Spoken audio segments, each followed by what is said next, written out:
I pressed play on my phone and watched the footage from my Ring camera. My breath caught in my throat. There she was, Loretta Blackwood, my mother-in-law, standing in my living room at 2 p.m. last Tuesday. But she wasn't sitting on the couch drinking tea like she always claimed. She was rifling through my desk drawers with practiced efficiency. Her fingers moved quickly, pulling out folders, photographing documents with her phone, then carefully replacing everything exactly as it had been. My hands trembled as I gripped my phone tighter. For 3 years, Loretta had visited every Tuesday afternoon while my husband Everett was at work and I was supposedly at my book club. Except last Tuesday, I had canceled book club because of a headache. I came home early and noticed my desk lamp was warm, like someone had recently turned it off. That small detail had nagged at me all week, so I installed the Ring camera on Monday, hidden inside a decorative bookshelf, angled perfectly at my desk. Now I had proof. My mother-in-law wasn't just visiting. She was hunting for something. I sat at my kitchen table that evening, my laptop open, reviewing every second of footage. Loretta had spent 47 minutes in my house that Tuesday. She had gone through my financial files, my personal letters, even my jewelry box. She photographed my bank statements, my investment portfolio, and several handwritten notes I had kept from my late grandmother. The footage showed her pausing occasionally, checking her phone, as if following instructions from someone. My heart pounded as I watched her pick up my grandmother's antique locket, examine it closely, then tuck it into her purse. That locket had been missing for 6 months. I had torn apart my bedroom looking for it, convinced I had simply misplaced it. Loretta had comforted me that day, patting my hand and saying these things happen as we get older. I was 42 years old. The realization hit me like ice water. She had been gaslighting me for months, maybe years. How many other things had she taken? How many times had she invaded my privacy? I couldn't tell Everett yet. Not without more evidence. My husband adored his mother. She had raised him alone after his father died when Everett was 12. He saw her as a saint, a selfless woman who had sacrificed everything for him. If I confronted her now with just one video, she would deny everything. She would cry, claim I had fabricated the footage, turn Everett against me. I had seen her manipulate situations before, always playing the victim, always emerging unscathed. So I waited. I kept the camera running every Tuesday, hidden and recording. The following Tuesday arrived, and I went to book club as usual, but I left 30 minutes early. I parked 2 blocks away and watched the footage on my phone in real time. Loretta arrived at 1:55 p.m., using the spare key Everett had given her years ago. She walked straight to my desk, confident and unhurried. This time, she pulled out a small notebook and began copying information from my documents. She was methodical, organized, like she had done this 100 times before. That evening, I reviewed the new footage frame by frame. Loretta had photographed my will, my insurance policies, and my property deed. She had also taken pictures of Everett's medical records, which I kept in a locked file cabinet. Except the lock wasn't forced. She had a key. My stomach turned. How long had she been planning this? What was she looking for? I decided to check our bank accounts more carefully. I logged into our joint account and scrolled through 6 months of transactions. Then I saw them. Small withdrawals, always on Tuesdays, always exactly $250. They were labeled as cash withdrawals from an ATM near our house. But I never withdrew cash. Everett used his credit card for everything. I checked further back, scrolling through 2 years of statements. The pattern continued, every single Tuesday, like clockwork. Over 2 years, that added up to $26,000. Missing money I had never noticed because the amounts were small enough to escape attention. My hands shook as I did the math. I needed help. I called my old friend Marcellus Keaton. Marcellus had retired from the FBI 3 years ago and now worked as a private investigator. We had known each other since college, and I trusted him completely. I met him at a coffee shop downtown the next morning and showed him everything. The videos, the bank statements, the pattern of thefts. Marcellus watched the footage twice, his expression growing darker. He leaned back in his chair and rubbed his jaw. "This isn't just snooping, Ellie," he said quietly. "She's building a case for something. Probably trying to prove you're financially irresponsible or hiding assets. This looks like preparation for a legal challenge, maybe contesting a will or claiming elder financial abuse against you." The thought made me sick. Loretta was 68 years old, healthy and sharp as a tack. But she could easily play the confused elderly victim if she wanted to. Marcellus pulled out a notepad. We need to find out who she's working with. Someone's advising her. Keep recording, but don't confront her yet. The next Tuesday, something changed. I was watching the live footage from my car when Loretta arrived, but this time she wasn't alone. A man entered my house with her. He was tall, maybe 60 years old, wearing an expensive suit.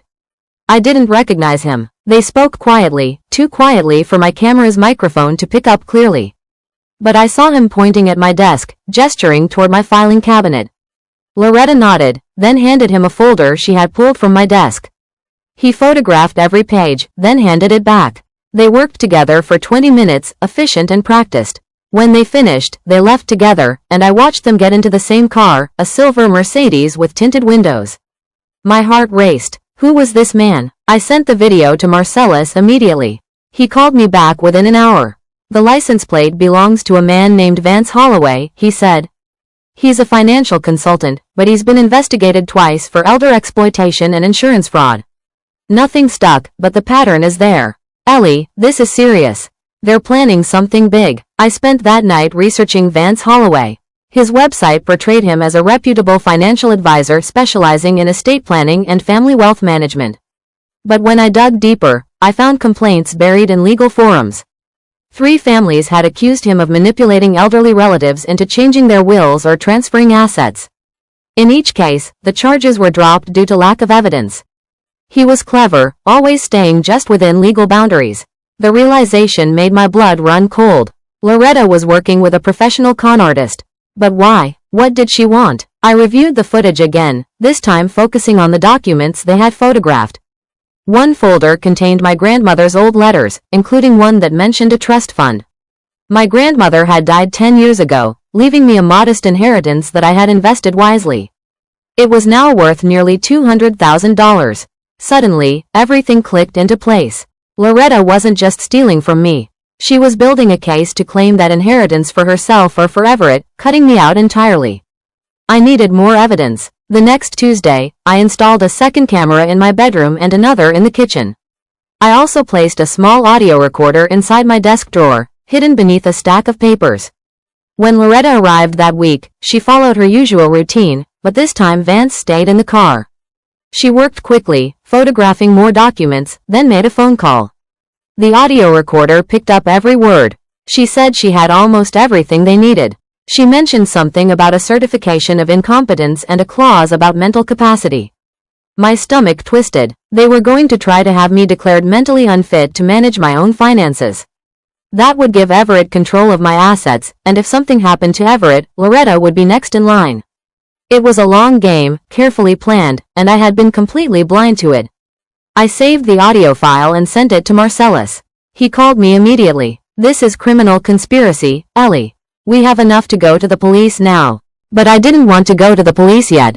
I wanted to understand the full scope of their plan. Marcellus reluctantly agreed to help me gather more evidence. That Thursday, I followed Loretta to a meeting downtown. She met Vance at a lawyer's office, a small firm I had never heard of. They spent 90 minutes inside, then left separately. Marcellus had a contact who worked in the building. 2 days later, we had copies of the documents they had filed. It was worse than I imagined. They had drafted a petition to have me evaluated for early onset dementia, citing erratic behavior and financial mismanagement. They had fabricated incidents, complete with dates and fake witnesses. They even had a doctor's signature, someone I had never met. The petition requested that Everett be granted full power of attorney over my finances and medical decisions. If successful, I would lose control of everything I owned. My career, my independence, my inheritance, all of it would be gone. I felt sick and furious at the same time. Loretta had played the loving mother-in-law for years while plotting to destroy me. I showed Marcellus the documents. He was livid. This is fraud, forgery, and conspiracy to commit financial exploitation. We need to move now, Ellie. If they file this petition, even if it's thrown out, the damage to your reputation will be done. I agreed. It was time to act. But I needed one more thing. I needed to confront Loretta and get her confession on camera. Marcellus helped me set up a meeting. I called Loretta that evening and asked her to come over on Thursday afternoon. I told her I wanted to discuss some family estate planning and needed her advice. She agreed immediately, her voice warm and concerned. I could hear the satisfaction in her tone. She thought I was walking into her trap. She had no idea I had been recording her for weeks. Thursday arrived, and I prepared carefully. I set up 3 cameras, one in the living room, one in the kitchen, and one in the hallway. I wore a small microphone clipped to my sweater. Marcellus waited in his car outside, ready to call the police if needed. Loretta arrived at 2 p.m., carrying a folder and wearing her usual sweet smile. She hugged me warmly, calling me dear and asking how I was feeling. I offered her tea and we sat in the living room. I started the conversation casually, mentioning that I had been reviewing my finances and noticed some irregularities. Her expression didn't change, but I saw her fingers tighten around her teacup. I continued, saying I had found some missing cash withdrawals and wondered if she had noticed anything unusual during her visits. She shook her head, her voice full of concern. "Oh, Ellie, that's terrible. Maybe you should see a doctor. Memory problems can be an early sign of something serious." Her words were so smooth, so practiced. I felt a surge of anger but kept my voice calm. I mentioned that I had installed security cameras recently and had noticed some interesting footage. Her face went pale. She set down her teacup carefully. "What kind of footage?" she asked, her voice suddenly cold. I pulled out my phone and pressed play. Her face appeared on the screen, rifling through my desk. Loretta stared at the phone, her expression shifting from shock to anger to calculation. She tried to laugh it off, saying she had just been looking for a pen, that I was overreacting. But I played the next video, showing her photographing my bank statements. Then the next, showing her with Vance Holloway. Her face hardened. She stood up, her hands trembling. "You've been spying on me," she hissed. "You have no right." I stayed seated, my voice calm. "I have every right to protect my home and my property. You've been stealing from me for years, Loretta. The cash withdrawals, the missing jewelry, the documents you've been copying. I know everything." She opened her mouth to deny it, but I held up my hand. "I know about Vance Holloway. I know about the petition you filed to have me declared incompetent. I know about the fake doctor's signature. I have copies of everything." Her face went white. She sank back into her chair, her hands shaking. "You can't prove anything," she whispered. But her voice lacked conviction. I could see the fear in her eyes. She knew I had her. I leaned forward, my voice steady. "Why, Loretta, why did you do this?" She didn't answer at first. She just stared at her hands, her face a mask of bitterness. Finally, she spoke, her voice low and venomous. "You don't deserve that inheritance. Your grandmother should have left it to Everett, to my son. But she left it to you, and you just sat on it, hoarding it like some miser. That money should have been ours." I felt a wave of disgust. My grandmother left me that inheritance because she wanted me to have it. It was her choice. Loretta's face twisted with anger. "She raised you, she spent years taking care of you, and you repaid her by keeping everything for yourself. Everett deserved that money. I deserved that money. We struggled for years while you lived comfortably." Her words were full of resentment, years of jealousy and entitlement spilling out. I realized then that this wasn't just about money. It was about control, about revenge, about a deep-seated belief that she was owed something that had never been hers to claim. I let her talk, let her reveal everything.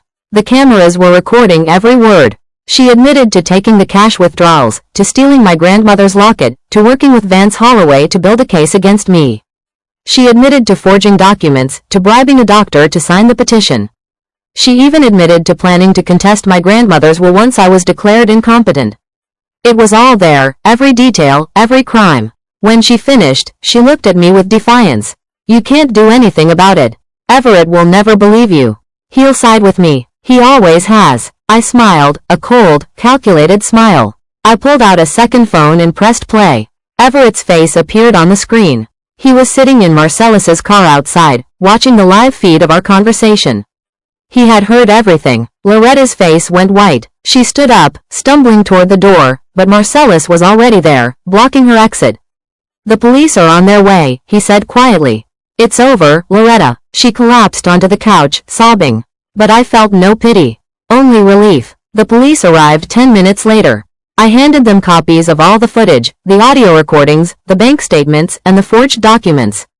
They arrested Loretta on charges of financial exploitation, fraud, forgery, and conspiracy. Vance Holloway was arrested at his office an hour later. The case moved quickly. The evidence was overwhelming. Loretta's lawyer tried to negotiate a plea deal, but the district attorney refused. This was a clear case of elder exploitation and fraud, and they wanted to make an example. The trial lasted 3 weeks. I testified, calm and composed, presenting every piece of evidence methodically. Everett testified too, his voice breaking as he described his mother's betrayal. He had been devastated when he learned the truth, but he stood by me completely. The jury deliberated for less than 4 hours. Guilty on all counts. Loretta was sentenced to 6 years in federal prison. Vance Holloway received 8 years. The stolen money was returned, and the forged petition was expunged from all records. Justice had been served, but the emotional scars remained. Everett struggled to accept what his mother had done. He blamed himself for not seeing the signs, for being blind to her manipulation. I held him many nights as he cried, mourning the mother he thought he knew. But slowly, he began to heal. We rebuilt our trust, our marriage stronger than before. I kept the Ring cameras installed, not out of fear, but as a reminder. Trust is precious, but vigilance is necessary. Marcellus became a close friend, someone we could rely on. He helped us secure our finances and taught us how to recognize red flags in relationships. Life returned to normal, but I was forever changed. I had learned that betrayal could come from the most unexpected places, from the people we trust most. But I had also learned that I was stronger than I knew. I had faced deceit with intelligence, courage, and calm determination. I had protected my family and my future. And that knowledge gave me a quiet confidence I had never felt before. The Ring camera sat on my shelf, a silent guardian, a reminder of the day I chose to fight back. Months after the trial, I received a letter from Loretta. It was written from prison, her handwriting shaky and uneven. She apologized, saying she had been consumed by jealousy and bitterness for years. She claimed she never meant to hurt me, that things had spiraled out of control. But her words rang hollow. There was no real remorse, only self-pity and excuses. I read the letter once, then threw it away. I didn't owe her forgiveness. Some betrayals are too deep, too calculated to ever be undone. Everett chose not to visit her in prison. He said he needed time, maybe years, before he could face her again. I supported his decision. Healing takes time, and some wounds never fully close. We focused on rebuilding our lives, on creating new memories untainted by her shadow. We traveled, spent time with friends, invested in our marriage. Slowly, the pain faded, replaced by a quiet strength. I had survived betrayal and come out stronger. That was enough. The Ring camera remained, a quiet witness to our new beginning. And every Tuesday, I smiled, knowing I was safe. I started volunteering at a local women's shelter, helping others recognize signs of financial abuse and manipulation. My experience had taught me valuable lessons, and I wanted to share them. Many women didn't realize they were being exploited until it was too late. I taught them how to protect their assets, how to recognize red flags, how to document evidence. I showed them my story, the videos, the recordings, the paper trail. I wanted them to know that fighting back was possible, that justice could be achieved. The work was fulfilling, giving purpose to my pain. I met women who had been betrayed by spouses, children, even parents. Their stories echoed mine, each one a reminder that financial abuse is insidious and often invisible. But I also met women who had fought back successfully, who had reclaimed their lives and their dignity. Their courage inspired me. Together, we built a community of survivors, supporting each other, learning from each other. My betrayal had become a catalyst for change, both in my life and in the lives of others. I felt grateful for that transformation. Everett and I sold our old house and moved to a new neighborhood. The old house held too many memories, too many ghosts. Our new home was smaller but filled with light and possibility. We installed security cameras, not out of paranoia, but out of practicality. We had learned the value of vigilance. Life settled into a new rhythm, calmer and more intentional. We focused on the things that mattered, our marriage, our health, our future. We made new friends, built new traditions. Slowly, the shadow of Loretta's betrayal faded into the background. It would always be part of our story, but it no longer defined us. I looked at Everett one evening as we sat on our new porch, watching the sunset. He smiled at me, his eyes full of love and gratitude. "Thank you for fighting for us," he said quietly. I squeezed his hand. "We fought together," I replied. "And we won." That simple truth filled me with peace. We had survived betrayal, reclaimed our lives, and emerged stronger. The Ring camera sat inside, silent and watchful, a reminder of the past and a guardian of the future. I never saw Loretta again after the trial. She served her sentence in silence, and I chose to move forward without looking back. Everett eventually wrote her a letter, not offering forgiveness, but closure. He told her he hoped she found peace, but that he could never trust her again. It was his way of letting go. I respected his decision. Forgiveness is personal, and healing takes different forms for different people. For me, justice had been enough. I had protected what mattered most, and I had done it with intelligence and courage. The Ring camera still sat on my shelf, a quiet reminder of the day I chose to fight back. Every Tuesday, I looked at it and smiled, knowing I was safe, knowing I had won. Life moved forward, full of possibility and hope. The betrayal had scarred me, yes, but it had also taught me invaluable lessons about trust, vigilance, and strength. I was no longer the naive woman who had blindly trusted. I was wiser, stronger, more vigilant. And that transformation, born from pain, was my greatest victory. The story ended not with bitterness, but with quiet triumph. I had survived, and I had thrived. Years of polite smiles, forced laughter, and pretending everything was fine had finally come to an end. My mother-in-law's carefully constructed mask of kindness had crumbled, exposing the greed, manipulation, and betrayal that had lurked beneath. I didn't scream, I didn't lash out, I stayed calm, collected, and let the truth speak for itself. Justice wasn't about revenge. It was about restoring balance, protecting my family, and reclaiming the peace that had been stolen. The cameras didn't just capture her deeds, they captured the moment I regained control of my life. And that, in the end, was worth more than anything she could ever take. And now to the lovely viewers of this channel. Got a story? Let's tell it together. Here on this channel, your voice matters. If you have a personal story, a revenge moment, a betrayal twist, or even an idea that you think would make our narrative sharper, more emotional, or more entertaining, share it with us. Tell us what themes you want more of, what twists keep you hooked, what parts of our stories hit you the hardest, or what you'd love to hear next. Drop your thoughts, stories, and suggestions in the comments below. Let's build this amazing community together, one powerful story at a time. Your story could be the next one featured. Don't be shy, we're listening. And we would always respond. And don't forget to subscribe to the channel for more stories like this.